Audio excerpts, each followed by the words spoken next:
네, 오늘은 어제에 이어서 교회 평화의 공동체 두 번째 시간, 하나님 말씀을 함께 나누도록 하겠습니다. 옛날에 한 나라에 왕이 있었습니다. 그의 마음은 늘 불안하고 초조한 마음을 가지고 있었습니다. 그래서 왕이 하루는 화가들을 불러놓고 가장 평화로운 그림을 그려줄 것을 부탁했습니다.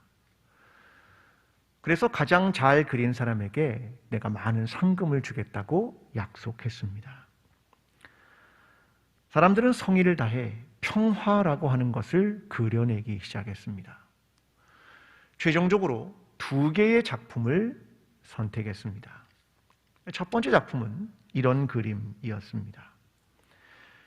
투명한 호수에 부드럽게 흐르는 시냇물, 그리고 널따란 잔디밭, 거기에서 뛰노는 아이들, 풀을 뜯는 양들, 저 하늘의 높이 있는 뭉게구름들, 우리가 생각하는 평화, 이것을 보여주는 그림이었습니다. 왕은 생각하기에 참 평화롭다, 이런 생각은 했지만 저 내면 깊이 찾아오는 평화를 경험할 순 없었습니다. 두 번째 그림을 보게 되었습니다. 두 번째 그림은 여러분 보시는 이 그림입니다. 하늘의 색깔은 온통 검습니다. 저 멀리에 폭풍우가 몰려옵니다. 저 멀리에 있는 바다는 높은 파도가 치고 있고 거기에는 위기를 맞은 배 한 척이 떠 있습니다. 가까이에는 높은 산이 있는데 거기에 새 한 마리가 둥지를 틀고 있습니다. 저 새 옆에는 작은 아기 새들이 있습니다. 저 새는 자기의 아기들을 두 날개로 따뜻하게 안고 있습니다. 저 그림이 평화라고 하는 것을 보여주는 그림이었습니다. 왕은 이 그림을 그린 사람에게 상금을 주었습니다. 여러분, 저 그림이 보여주는 건 이런 것 아니겠습니까? 위태로운 상황 가운데서도 찾아오는 평화. 어미 품에 안긴 새끼의 모습. 그 안에서 우리는 안전함, 평화, 이런 것들을 경험하는 것이라고 생각합니다. 여러분, 평화란 외적인 평화가 진정한 평화일까요? 우리의 상황에 찾아오는 여러 가지 일들이 해결되면 평화가 찾아오는 것일까요? 우리는 2022년을 맞이하지만 코로나19의 상황이 여전히 해결되지 않은 것을 경험하고 있습니다. 우리의 상황도 평화로운 것은 아닙니다. 그런데 그 안에서 얻게 되는 진정한 평화란 무엇일까요? 하나님으로부터 오는 진정한 평화란 무엇일까요? 그것을 여러분과 함께 생각하며 나누어 보고자 하는 것입니다. 우리는 어제 시편 85편의 이야기를 나눴습니다. 이 시는 평화에 대한 이야기인데 시인의 관심은 땅에 있었습니다. 위로부터 하늘에서 오는 것들이, 아름다운 것들이 하나님의 뜻이 이 땅에 어떻게 임하느냐, 이것이 그의 관심이었습니다.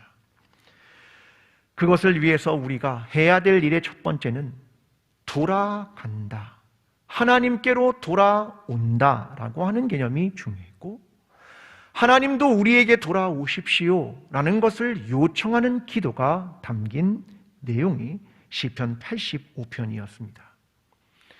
이제 오늘 우리는 어떻게 그 평화를 이룰 것인가에 대한 이야기를 여러분과 함께 나누어 보고 싶습니다. 자, 그 첫 번째 방법을 먼저 8절과 9절에서 설명합니다.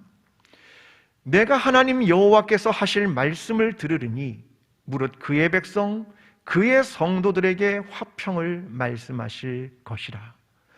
그들은 다시 어리석은 대로 돌아가지 말지로다. 진실로 그의 구원이 그를 경외하는 자에게 가까우니 영광이 우리 땅에 머무르리이다. 여기서 제시하는 평화를 이루는 첫 번째 방법은 여호와를 경외하라라고 하는 겁니다. 여호와를 경외한다. 이 말이 무슨 말인지를 정확히 이해해야 합니다. 우리는 경외라는 단어를 들으면 마음속에 두려움 혹은 공포라는 감정을 떠올리게 됩니다. 그러나 성경이 말하는 경외란 히브리어로 야레라고 하는 말입니다. 이 야레라고 하는 말이 주는 몇 가지의 의미가 있습니다. 두려워하다, 공경하다, 예배하다, 순종하다. 이것이 경외한다라고 하는 뜻입니다. 아담과 하와가 죄를 지었습니다. 하나님이 그들 앞에 오셨습니다. 그때 그들이 가졌던 것이 뭐냐면 두려움입니다. 이스라엘 백성이 시내산에서 하나님의 현현이 오는 것을 바라봤습니다. 그때 그들의 마음속에 있는 것이 경외심입니다. 이 두 가지의 사실에서 우리가 알 수 있는 것은 경외감이라고 하는 건 하나님과 대면하는 순간 이루어지는 감정이라는 겁니다. 내가 죄를 가졌을 때 하나님 앞에 내 죄가 노출되는 순간 갖는 감정이라는 겁니다. 하나님 앞에 내가 설 때 내가 느끼는 그 두려움, 그것을 경외감이라고 말하는 것입니다. 하나님의 위엄과 그의 크심 앞에 내가 느끼는 것입니다. 근데 이것뿐만이 아닙니다. 또 하나는 공경하다, 존경하다 이런 표현입니다. 레위기 19장 30절에 이런 표현이 있습니다. 내 안식일을 지키고 내 성소를 귀히 여기라. 나는 여호와이니라. 여기서 귀히 여기다, 이 말이 야레라고 하는 말입니다. 이 성소 여기를 귀히 여긴다, 존경한다, 공경한다, 이런 표현이 바로 야레라는 경외하다라는 말입니다. 시편에서는 주로 예배하다는 말로, 신명기에서는 순종한다는 말로 사용되는 것입니다. 우리가 먼저 가져야 할 평화를 위한 기본적인 첫 단계는 하나님에 대한 경외심을 갖는 것입니다. 저는 오늘 우리 세대가 하나님을 경외하는 법을 잃어버렸다고 생각합니다. 이 말을 다른 말로 바꾸면 내가 오늘 살아가는 것이 하나님 앞에 있다고 하는 의식을 하지 못한다는 사실입니다. 그래서 하나님이 두렵지 않고, 하나님을 경외하지 않고, 하나님을 예배하지 않고, 하나님을 순종하지 않는 것입니다. 여러분, 우리의 마음속에 오늘, 우리의 삶 속에 내가 하나님 앞에 서 있다는 의식이 있으십니까? 내가 오늘 하나님과 대면하고 있다는 의식이 우리 가운데 있는 것입니까? 여러분, 그것을 알아보기 위한 중요한 척도가 하나 있습니다. 레위기 19장 13절과 14절은 이렇게 말합니다. 너는 내 이웃을 억압하지 말며 착취하지 말며 품삯의 쌀을 삭슬 아침까지 밤새도록 내게 두지 말며 너는 귀먹은 자를 저주하지 말며 맹인 앞에 장애물을 놓지 말고 내 하나님을 경외하라. 나는 여호와이니라. 하나님을 경외하는 방법은 이것이다. 너는 가난한 자의 것을 빼앗지 않는 것이며 너는 장애자들 앞에서, 듣지 못하는 자 앞에서 그의 욕을 하거나 보지 못하는 자 앞에 장애물을 두지 않는 행위, 이 땅에서 그것을 행하는 것이 내가 나를 경외하는지 경외하지 않는지 그것을 보여주는 척도이다. 이것을 말하는 겁니다. 여러분, 오늘 우리가 하나님을 경외한다면 이 땅의 삶이 어떠한지가 그것을 증거하는 것이라는 것입니다. 여러분, 하나님의 말씀을 듣고 하나님 앞에 구별된 삶을 살아가는 것, 이것이 하나님을 경외하는 삶이다. 이것을 우리에게 보여주는 것입니다. 여러분, 우리 교회는 작년부터 거룩한 일상이라는 것을 시작했습니다. 저는 이 거룩한 일상을 하는 것이 우리의 일상의 삶 속에서 하나님을 대면하는 일, 하나님의 말씀에 대면하는 일이라고 생각합니다. 여러분, 이것을 통해서 우리는 하나님의 말씀 앞에 어떻게 하루를 시작하면서 설 것인가를 고민하는 것입니다. 수많은 성경 공부들이 있습니다. 제자 훈련도 해봤습니다. 그런데 사람들은 그 훈련과 공부가 마치면 마치 한 과정을 이수했다고 생각합니다.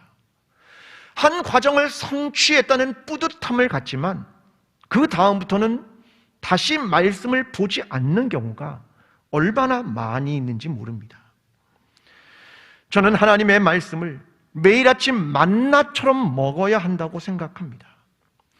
그래서 매일 작은 한 구절이라도 내 귀에 들려져 귓가에 내 말씀으로 맴돌게 된다면, 묵상의 글을 통해 작은 단어 하나가 내 마음에 꽂히게 된다면, 설교자의 작은 목소리를 통해 하나님의 말씀이 내 마음을 두드릴 수 있다면, 여러분, 오늘 내 삶에 주어지는 언어와 행동과 삶이 내가 어떤 결정을 내려야 하는 순간 우리는 하나님의 말씀과 씨름하며 고뇌하기를 시작할 것입니다. 내가 오늘 행하는 이 결정이 하나님의 뜻에 합당한 것인가? 이것을 결정하지 않겠습니까? 그래서 우리는 하나님의 말씀을 통하여 바른 길을 찾아가며 빛 대신 하나님의 말씀이 우리를 인도하는 것을 경험하지 않겠습니까? 이 말씀이 우리의 삶을 새롭게 조명하며 하늘에서 내리는 비에 적셔지는 시간으로 차곡차곡 쌓아질 때 우리의 일상의 삶은 점점 구별되고 거룩한 삶으로 변해가지 않겠습니까? 저는 그래서 이 거룩한 일상이 하나님의 말씀 앞에 자기 자신을 세우는 대면하기라고 생각합니다. 사랑하는 성도 여러분, 거룩한 일상을 다시 시작하십시오. 하나님의 말씀 앞에 아침마다 대면하십시오. 그리고 내 삶을 오늘 말씀 앞에 놓고 고뇌하십시오. 여러분, 이걸 통해 우리가 얻게 되는 유익이 있습니다. 잠언 14장 26절과 27절은 이렇게 말합니다. 여호와를 경외하는 자에게는 견고한 의뢰가 있나니 그 자녀들에게 피난처가 있으리라. 여호와를 경외하는 것은 생명의 셈이니 사망의 그물에서 벗어나게 하느니라. 여러분, 하나님 앞에 경외하며 하나님을 대면하는 일은 오늘 우리의 삶에 견고한 의뢰가 있으며 내 삶의 피난처를 만나며 내가 목마를 때 샘의 물을 마시는 것처럼 사망의 그물에서 벗어나는 것이라고 우리에게 약속하고 있는 것입니다. 2022년 저와 여러분의 일상에서 하나님을 경외하며 우리의 일상에서 하나님의 말씀과 대면하며 세상과 다르고 구별된 삶, 거룩한 삶을 살아나가는 하나님을 경외하는 하나님의 공동체가 되기를 간절히 기도합니다. 여러분, 두 번째 방법은 성품과 태도에 대한 것입니다. 오늘 보면 10절입니다. 인애와 진리가 같이 만나고 의와 화평이 서로 입맞추었으며. 자, 여기에는 짝지어진 단어들이 등장합니다. 인애와 진리, 의와 화평. 여러분, 그런데 이 짝지어진 단어들은 사실 그 형태와 질감이 너무 다른 단어들을 합쳐놨습니다. 인애와 진리, 의와 화평. 여러분, 하나는 굉장히 부드러운 것 같고 하나는 굉장히 단단하게 느껴지지 않으십니까? 의라고 하는 것, 정의롭다 하는 것, 어떤 건 인내한다는 것, 평화한다는 것, 이것이 굉장히 다른 질감을 갖습니다. 그런데 이 두 개가 만나고 또 하나는 서로 입맞춘다. 굉장히 가깝게 된다. 이것을 표현하고 있는 겁니다. 여러분, 인애와 진리, 의와 화평이란 사실 모두 하나님의 성품입니다. 시편 89편 14절은 이렇게 말합니다. 의와 공의가 주의 보좌의 기초라. 인자함과 진실함이 주 앞에 있나이다. 의와 공의, 인자함과 진실함, 이게 모두 하나님의 성품입니다. 이것을 말하고 있는 것입니다. 여러분, 어떻게 서로 다른 것이 하나가 될 수 있을까? 그것이 우리가 생각하는 것이겠지요. 여러분, 먼저 나타나는 단어는 인애라는 단어입니다. 이 단어는 히브리어로 우리가 잘 아는 헤세드라고 하는 단어입니다. 성경에서 굉장히 많이 사용하는 단어죠. 마태복음 12장 7절은 이렇게 말합니다. 나는 자비를 원하고 제사를 원치 아니하노라 하신 뜻을 너희가 알았더라면 무죄한 자를 정죄하지 아니하였으리라. 여기서 자비라는 이 말이 인애, 헤세드라고 하는 단어입니다. 여기는 충성, 헌신, 친절, 경건, 은혜, 신실, 이걸 모두 담고 있는 것이 헤세드인데, 헤세드는 이런 말입니다. 법률적 정의의 규범을 초월한 사랑, 이게 헤세드입니다. 법률과 정의를 뛰어넘어서 사랑하는 것, 이게 인애라고 하는 헤세드입니다. 그런데 또 하나의 단어가 등장합니다. 진리라고 하는 단어입니다.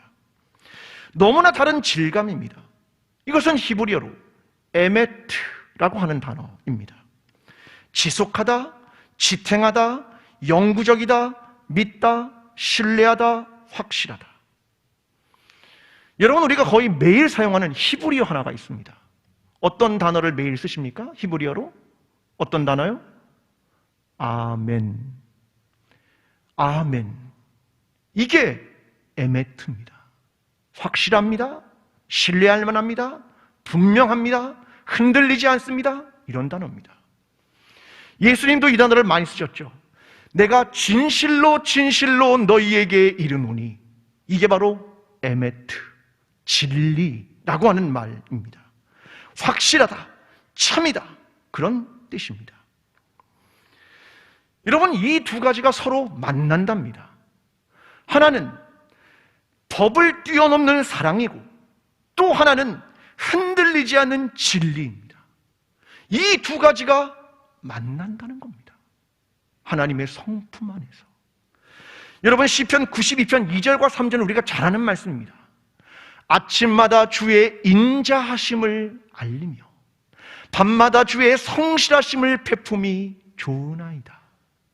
아침마다 오는 것이 뭔지 압니까? 인자, 이게 헤세드입니다. 밤마다 오는 것이 무엇입니까? 주의 성실하심, 이게 에메트입니다. 하나님, 아침에는 내가 주의 사랑과 인자와 자비를 경험하게 하시고 밤에는 주의 진리가 흔들리지 않는 것이 나와 함께 하시기를 기도합니다.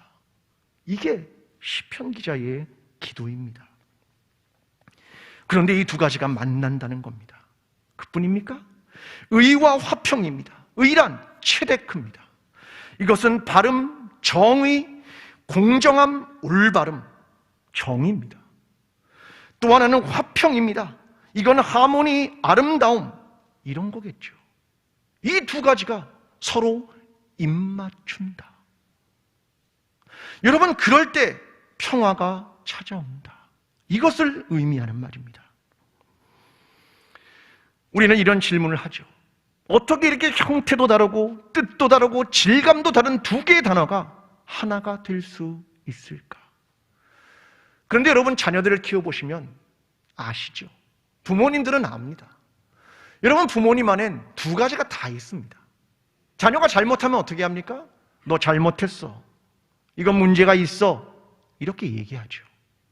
근데 때로는 이 법을 뛰어넘는 사랑도 보여주고 품는 겁니다. 부모님 안에 이 두 가지가 다 있지요. 그래야 좋은 부모입니다. 여러분, 예수 그리스도 안에 두 가지가 있습니다. 하나는 신성이고 하나는 인성입니다. 그는 완전한 하나님이며 완전한 인간입니다. 그는 하나님의 모든 걸 가지고 계시고 있는 분일 뿐 아니라 완전한 인간이기에 주무시기도 하고 먹기도 하고 죽으신 겁니다. 그 안에는 하나님에 대한 것 100%, 인간에 대한 것 100%, 이게 예수 그리스도 안에 있는 것 아니겠습니까? 여러분, 그런데 우리는 자꾸 둘 중에 하나를 선택하려 합니다. 정이냐? 사랑이냐? 아니요. 이걸 양분해서 50대 50을 가지려고도 합니다. 아니요. 그것도 아닙니다. 중요한 건 양쪽 모두를 100%씩 갖는 겁니다.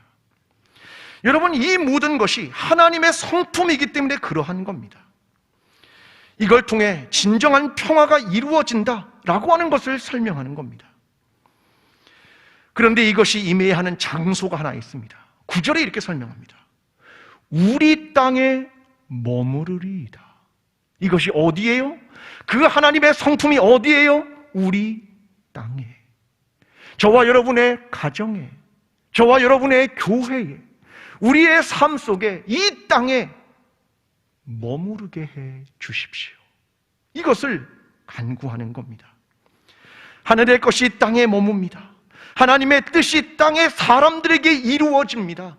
이것을 이야기하는 것입니다. 여러분, 최근에 나온 영화 중에 영화 한 편을 좀 소개하려고 합니다. 영화의 제목은 Don't Look Up입니다. Don't look up. 무슨 뜻이냐? Look up. 위를 쳐다본다 말이겠죠? Don't look up. 위를 쳐다보지 마라. 이런 뜻입니다. 이 영화는 이런 내용을 담고 있습니다. 천문학자 두 사람이 어느 날 혜성 하나를 발견합니다. 근데 혜성이 지구 쪽을 향해 오고 있었습니다. 지구와 충돌하면 지구를 멸망합니다. 가능성 100%. 6개월 후면 지구가 멸망한다는 사실을 발견하게 됩니다. 그래서 이걸 알리려고 백악관으로 찾아갑니다. 대통령을 만납니다. 그래서 대통령이 그걸 가만히 듣더니 보좌관에게 이렇게 물어봅니다. 중간 선거가 얼마나 남았어요? 3개월 남았습니다. 그래요? 그러면 3개월 후에 중간 선거 끝나고 나서 그 다음에 봅시다. 그렇게 말하는 겁니다. 아니, 지구가 멸망한다는데 3개월 후에 중간 선거가 중요합니까? 근데 대통령이 그렇게 반응하는 겁니다. 그러니까 이 사람들이 이번에는 매스미디어를 찾아갑니다. 방송국에 가서 인기 많은 프로에 들어갑니다. 그래서 말합니다. 3개월, 6개월 후에 혜성이 와서 지구가 멸망합니다. 근데 이 매스미디어는 어떻게 하냐면 이걸 희화화합니다. 이걸 꺼리로 만듭니다. 참 재미있는 의견이군요. 이렇게 바꾸어 버립니다. 기업은요, 이 이야기를 듣고 그 혜성을 30개로 쪼갭시다. 거기에는 엄청난 기가 막힌 광물들이 있습니다. 잘 떨어뜨리면 우리가 수십 조의 돈을 벌 수 있습니다. 그렇게 접근합니다. 대통령이 이렇게 말합니다. Don't look up. 위를 쳐다보지 마세요. 진실을 외면하세요. 찾아올 두려움을 보지 마세요. 오직 중요한 건 인기이고 쾌락이고 이익입니다.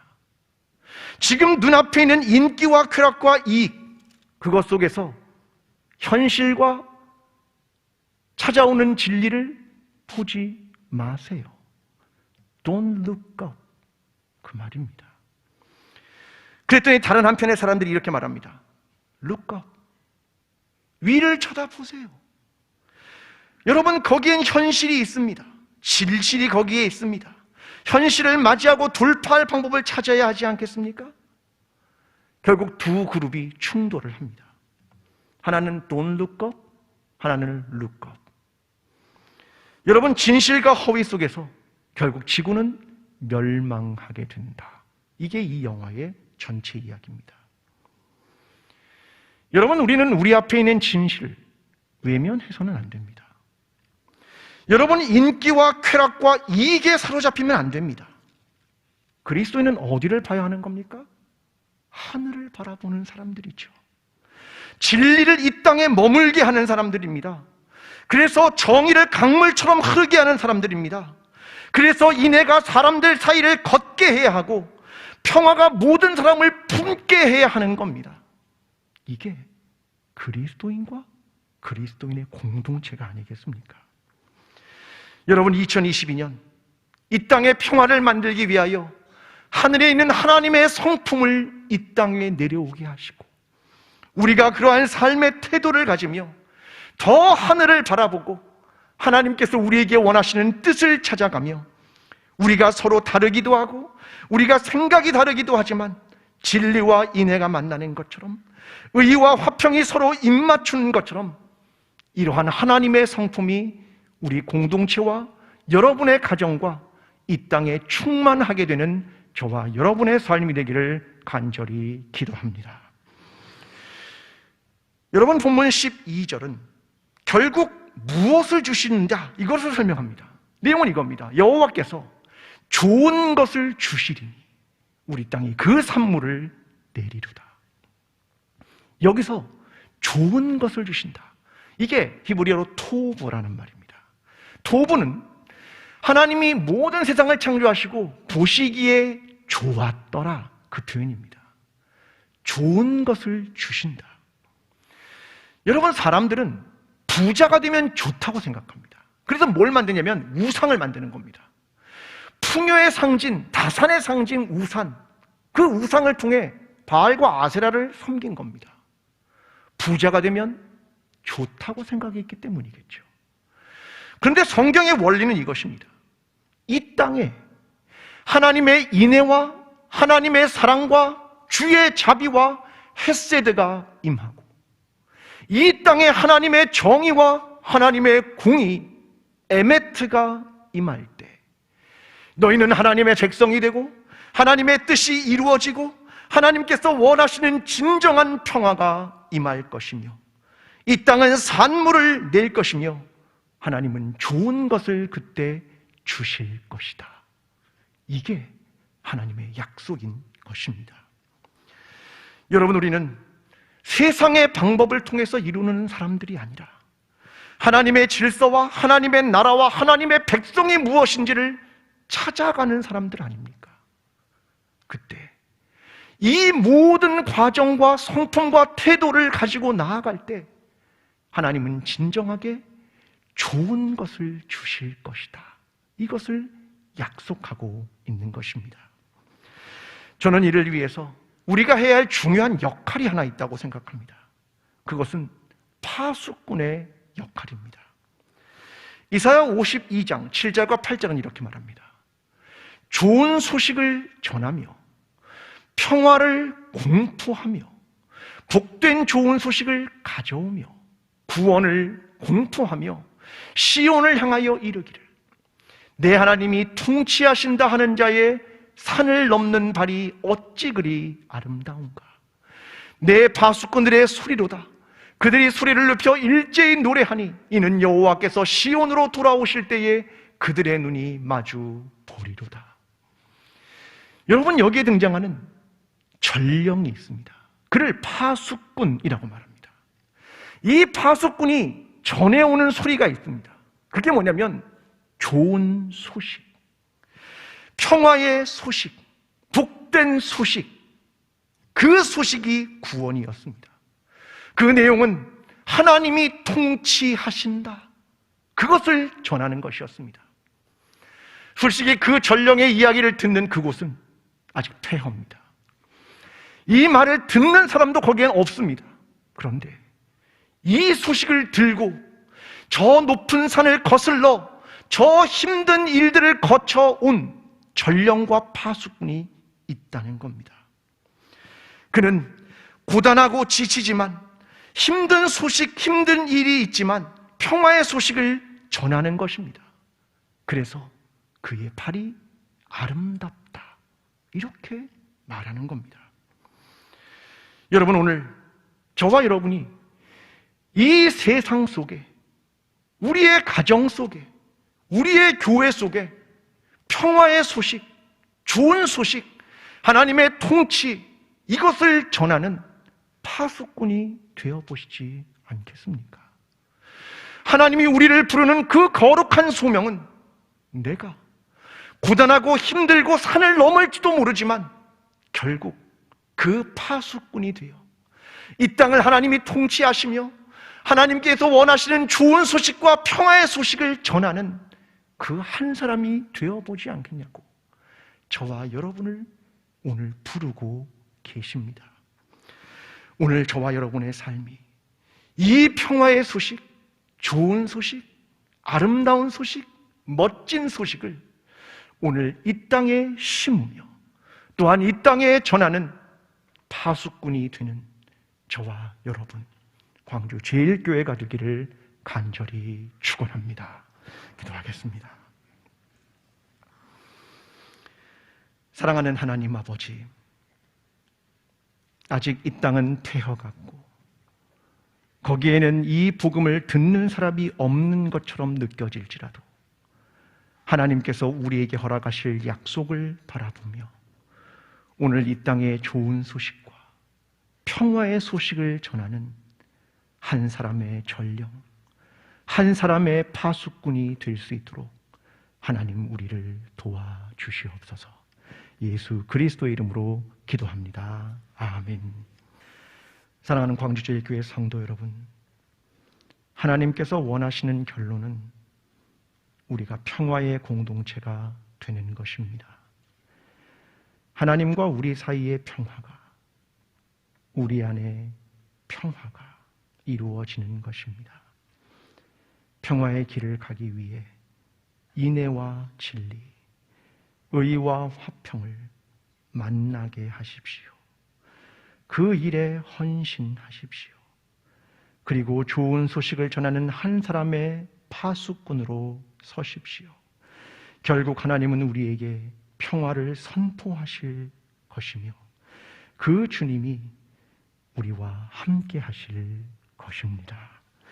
이제는 우리를 위해 십자가를 지시고 부활하신 예수 그리스도의 은혜와 의와 공평을 가지신 하나님 아버지의 사랑과 좋은 길로 인도하시는 성령님의 인도하심이 공동체와 이 땅에 평화를 심는 한 사람이 되기를 원하며 평화의 소식을 전하는 파수꾼이 되기를 원하는 모든 성도들과 광주제일교회 위에, 나라와 민족 위에 지금부터 영원까지 함께 하시기를 간절히 축원하옵나이다. 아멘.